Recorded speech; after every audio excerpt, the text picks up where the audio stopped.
Greetings, everyone. This is Phil Amerson again on the Be and Do podcast.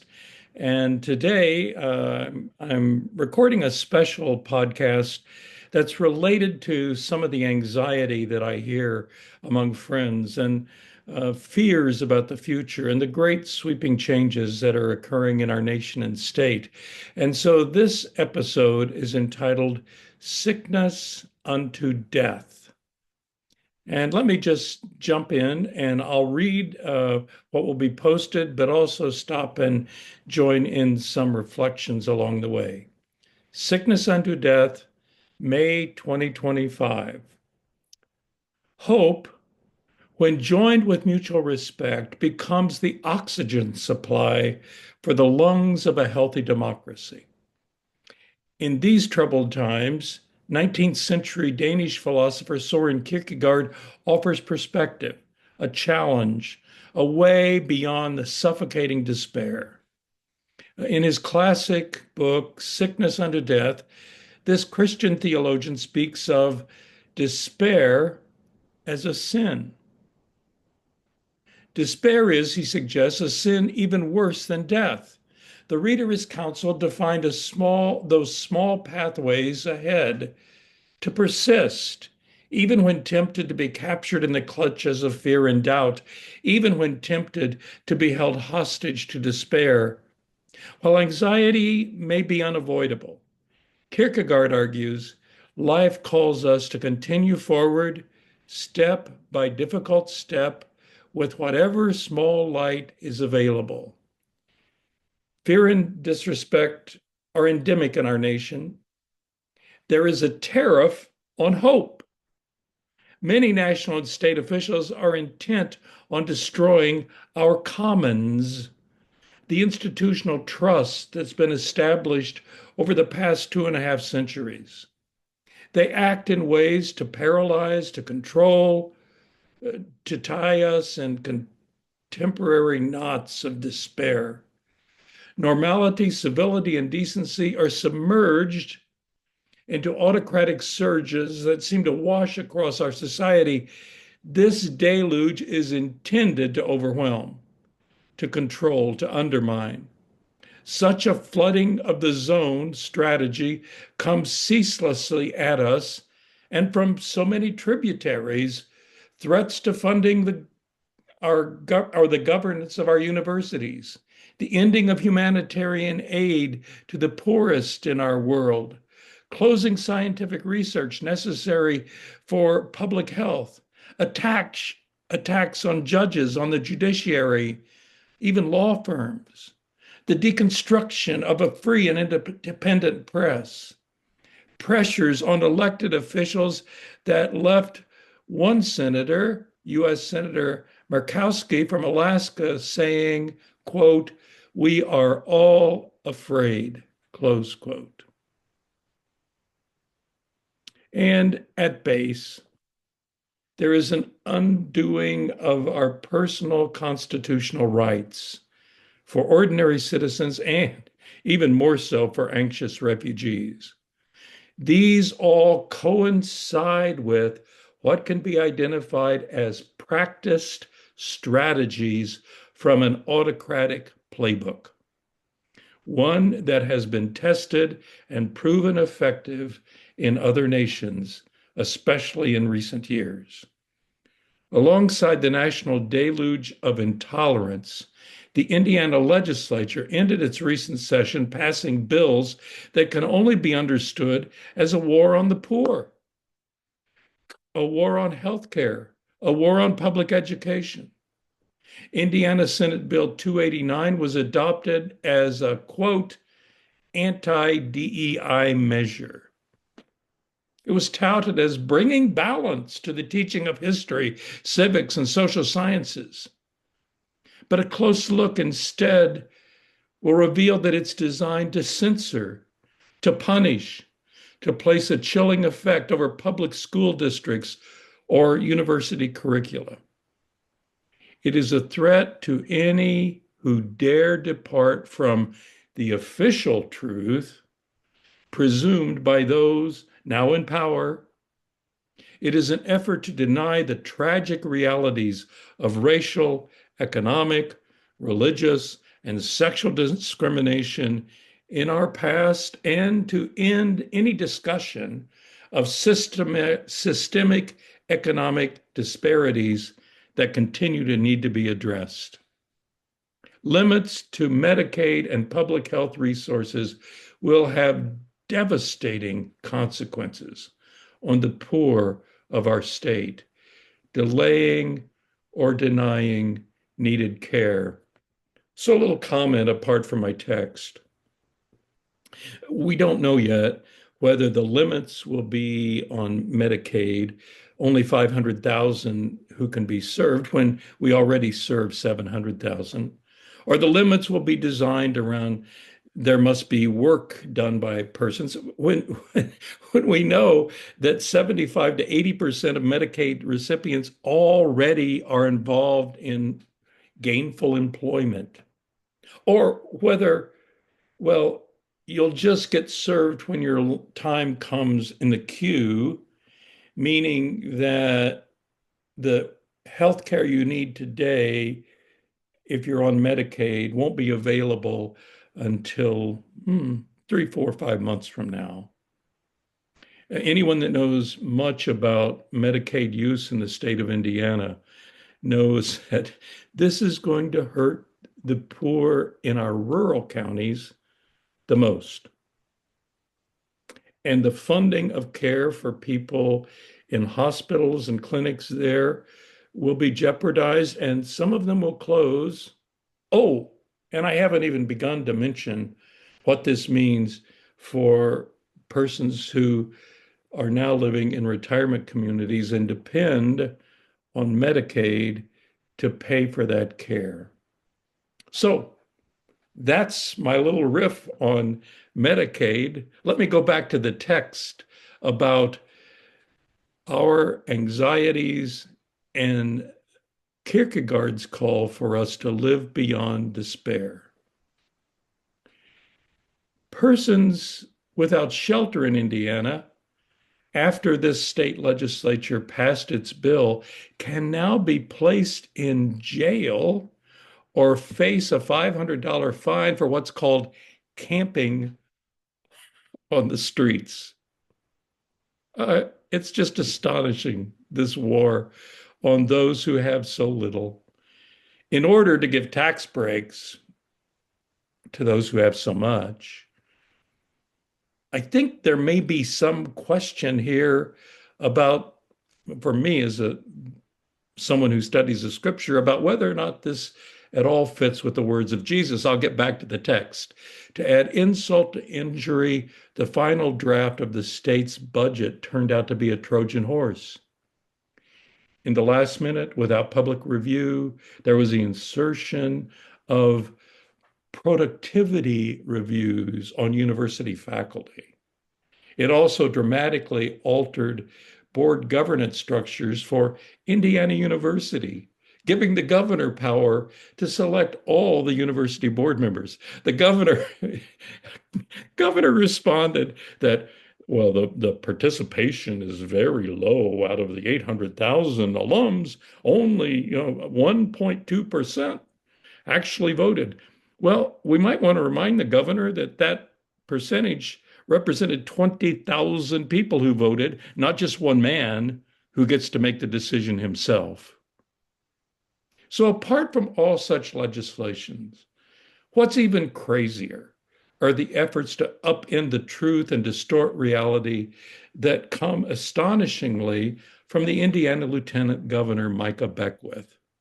He posted a recent video that celebrated what he misleadingly calls a great compromise made at the 1787 Constitutional Convention of the nation. Beckwith asserts the decision to count persons held as slaves as only 3/5 human, in other words, as property held mainly in the South, was, quote, a great move forward that led to the abolishment of slavery. You're kidding me. You can't make this stuff up. He, Beckwith, turns history on its head. He ignores the resulting decades of abuse, lynchings, and systemic discrimination. He quite literally whitewashes things like, oh, the mortgage redlining that went on for years, the Jim Crow laws, the segregation, or the enduring systemic discrimination in our society. Beckwith attempts to tell us that what is up is really down and what is true is really false. And in the process, he ignores the reality that more than 1 million men were killed or severely wounded in the US Civil War in the 1860s. And in the process, he undercuts the 13th, 14th, and 15th Amendments to the Constitution, passed to assure the rights for all and designed to undergird equity. A good friend recently said, quote, "For the first time in my adult life, I'm embarrassed to be a Hoosier. I'm embarrassed to be related to Indiana University." Referring to the deluge of discriminatory initiatives taken by the governor and state legislature, he was also noting with sadness the compliant Indiana University administration that has over and again failed to support academic freedom or stand against bigotry, the bigotry of supercharged bullies. My friend spoke his sadness over the growing blatant displays of racism and intolerance. Even so, despite such efforts, my friend said something truly important. He said, "I'm not giving up or dropping out." Yes, these are unsettled times. The drift, make that a flood, toward intolerance, deception, and let me name it, fascism, is upon us. We dare not hide or take cover in some false cocoon of isolation, thinking we can somehow choose to avoid the sin of despair. During the recent Little 500 weekend in Bloomington, there were horrible racist posts placed on social media. They spoke of the, quote, smell of welfare, or the turning of Bloomington's Kirkwood Avenue into Atlanta. There were more racist language on these posts. I won't share them now. They were much worse, designed to encourage bigotry and foster white nationalism. These days, such social media posts are likely generated in full or in part by bots, foreign or domestic in origin. They're designed to inflame passions and make false claims about marginalized others. And they're intentionally designed, framed to spread fear and harm. Those of us who have had privileges that accompany safe racial identities, or have the privilege of education or other accidents of history, dare not give in to despair. Dr. Martin Luther King Jr. put it this way: "We are caught in an inescapable network of mutuality, tied in a single garment of destiny." King was not simply suggesting all our histories and futures are connected and interdependent. He's also saying the struggles for civil rights for everyone must not end. We must not allow bullies to take charge. There continues to be work that needs to be done and injustices to be addressed. You see, Soren Kierkegaard's insights 175 years ago still ring true. Despair that immobilizes is worse than death. Anxiety is a human given, especially in times of test. But despair, Kierkegaard says, is a sin. Eleanor Roosevelt proposed that no one can make you feel inferior without your consent. And two social scientists that I have long regarded as important, W.I. and his spouse, Dorothy Thomas, offered that what we perceive to be real becomes real in its consequences. In other words, if we give in to despair, the consequences will be, yeah, you can fill in the blank. So, how shall we then act? Kierkegaard's Instead of Death volume was based on the story of Lazarus as told in the 11th chapter of John's Gospel. On hearing the news of Lazarus's passing, Jesus responds, "This sickness will not end in death." Those captured in despair, he was saying, will miss the potential for life. We have the power to choose how we react to horrible news, to deadly external influences. Despair is a loss of perspective, a loss of agency, a loss of self-worth. It is the loss of hope. What now are our choices? What then will we do? We begin by repudiating the climate of fear that's current among us. We can act and not be washed away in this fascist flood. We can make a difference. Here are three examples to explore. Number one, when you see something, say something. An African American friend tells of being disrespected while shopping. In checking out a clerk, use clearly disrespectful and demeaning language.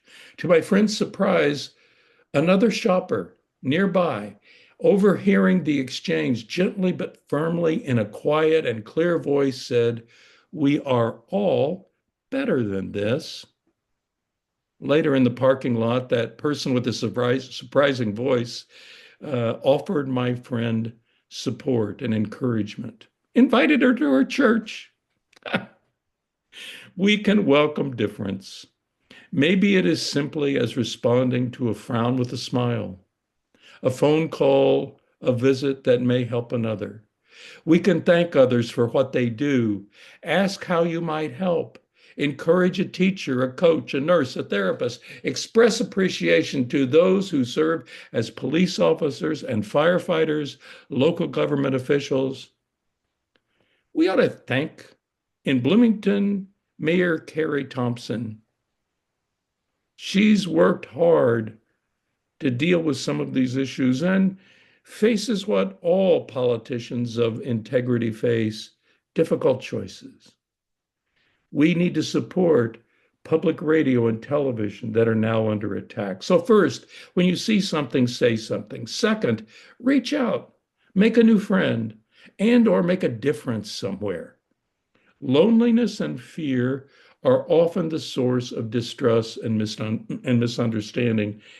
This is a time to find ways to support the good work of programs like Exodus, Immigration Refugee Program, the NAACP, the Human Rights Commission. Host a dinner or a picnic where persons from diverse backgrounds are welcome to be introduced. Or perhaps make a new friend and together support the public schools in new ways. Support work as a tutor or a teacher. In Bloomington, there are ways to help in healthcare for those with few resources through groups like HealthNet, or offer gratitude for our after hours ambassadors who work with the Community and Family Resource Department. We can write the university president and ask her why her administration does not do a better job in responding to attacks like the racist attacks on Kirkwood Street, or ask her why she's been so slow or non-communicative as academic freedom's been under attack. Our housing situation in Bloomington, which is among the highest rent in the state, in a city where we have among the lowest pay scale for most workers, is being flooded by thousands of more additional students. Good for IU. You helped create a problem, however.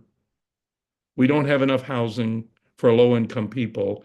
And you seem not to be willing to do a thing about it. Ask the president why. What's she going to do to join the mayor and others in dealing with low income housing in this town? It's happened in other Big Ten cities, by the way. Check out how Bloomington compares with Iowa City.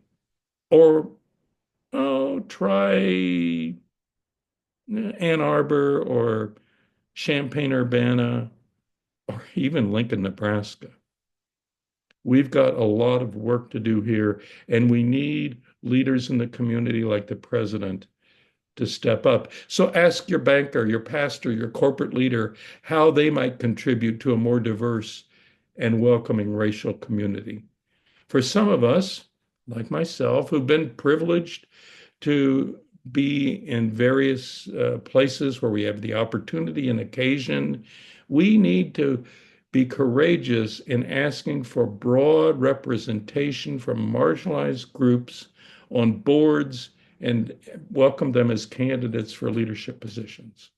So if you see something, say something, reach out, make a new friend, or do something that will make a difference. And third, do one daily thing to challenge bigotry and discrimination. We can do that. Yes, I'm going to say it. Here it is. Call or write your congressperson or state representative. Challenge them to act against this flood of disinformation and intimidation. This is basic. Write a letter to the editor. Some days it may be as simple as being a friend to someone you know or a stranger you meet. I shared this because a lot of my friends, as I said at the beginning, seem prone to despair. I have been knee deep, maybe waist deep in despair some days. So I want you to know you can do something daily, something small, something if you see something, you respond. We don't need you to be a crusader. There are people who are called to do that, and I'm happy for them, glad they're there. But others of us can do just one thing a day. Every day we can choose action and not fall into despair. We avoid that sin. This is Philip Amerson with the Belonging Exchange, and this is the Be and Do podcast. I wish you well. I pray for you. I care for our nation. We're going to get through this, but it's going to require us to avoid the sinful traps of despair. God bless. Be well.